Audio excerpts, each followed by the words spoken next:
إن تتأمل في القرآن تعد بهدايا الرحمن قد ناداك بوصف أبهى من خطرات الأغصان. يا مؤمن أقليل عندك أن توصف بالإيمان.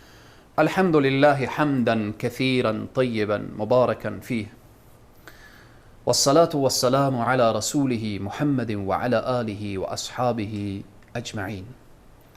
خدمت همه بینندگان عزیز و گرامی عرض سلام و ادب و احترام دارم. یک بار دیگر شما را به برنامه ندای ایمان خوش آمدید میگویم. الله سبحانه و تعالی میفرماید یا ایها الذین آمنو، ای اهل ایمان، استعینوا بالصبر والصلاة ان الله مع الصابرین. در این خطابی که الله سبحانه و تعالی دارد برای اهل ایمان میخواهد بفهماند که شما در زندگی خود دچار مشکلات میشوید.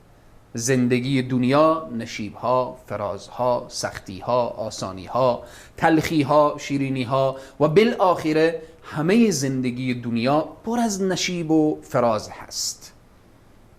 پس وقتی شما دچار مشکل شدید چه کار باید کرد؟ الله سبحانه و تعالی ما را متوجه می سازد که هنگامی که شما با مشکلات خوردید استعینوا بالصبر والصلاة، شما کمک بگیرید. به چی؟ استعینوا بالصبر، شما صابر باشید و شما به نماز توجه کامل داشته باشید. ان الله مع الصابرین، خدای تبارک و تعالی با صابرین هست.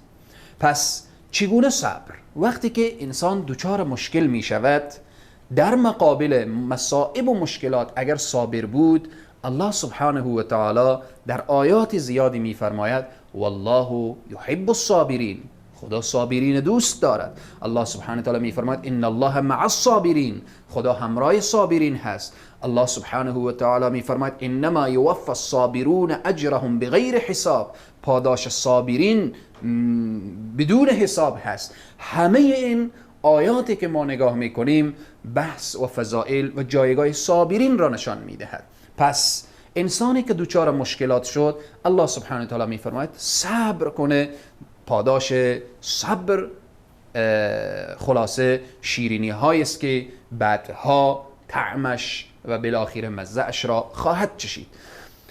وقتی که انسان میگیم صبر کنه، صبر از خود درجاتی داره که به طور خلاصه و فشرده همینه که اگر به عبادت مصروف بود صابر باشه و بی صبری نکنه و عبادت الله سبحانه و تعالی درست و صحیح انجام بده. و اگر شیطان او را فریب داد و میخواست به معصیتی گرفتار بشه بازم صبر بکنه و طرف معصیت و گناه و اینها روان نشه. و همچنین وقتی که برایش مصیبتی رسید چگونه؟ وقتی پدرش، مادرش، طفلش، خانوادهش، مالش، سرمایهش را از دست داد باز هم صبر بنمایه، الله سبحانه و تعالی پاداش بزرگی به او یقینا که میدهد. واستعینوا بالصبر والصلاة، و نماز بخوانه. نماز جایگاهی داره که مشکلات را حل میکنه. نماز جایگاهی داره که روح و روان انسان را آرام میکنه. نماز جایگاهی داره که انسان را از فحشا و منکرات باز میداره. نماز جایگاهی داره که خلاصه در اعمال ظاهری و باطنیش تولید نور داره. پس نماز جایگاه خاص خود داره. استعینوا بالصبر والصلاة. در ادامه این آیه که مؤمنین و اهل ایمان را خطاب میکنه که یا ایها الذین آمنو، در اخیر میفرماید ان الله مع الصابرین، خدا همراه صابرین هست. در این آیه مبارکه الله نمیگه خدا همراه نمازگزاران هست، الله همراه صائمین هست، روزداران هست، الله همراه حج کنندگان هست. الله در تحت این آیه وقتی میگه ان الله مع الصابرین همه را شامل میشه، چون در نماز انسان باید صابر باشه، در روزه باید صابر باشه، در حج باید صابر باشه، در اعمالی که انجام میده باید که انسان صابر باشه. وقت صبر درست و صحیح بود. وقتی رسول الله میفرمایند الصبر عند صدمة الاولی، بهترین صبر و افضلترین صبریه که هنگامی که اولین مرحله مصیبت رسید انسان صبر داشته باشه.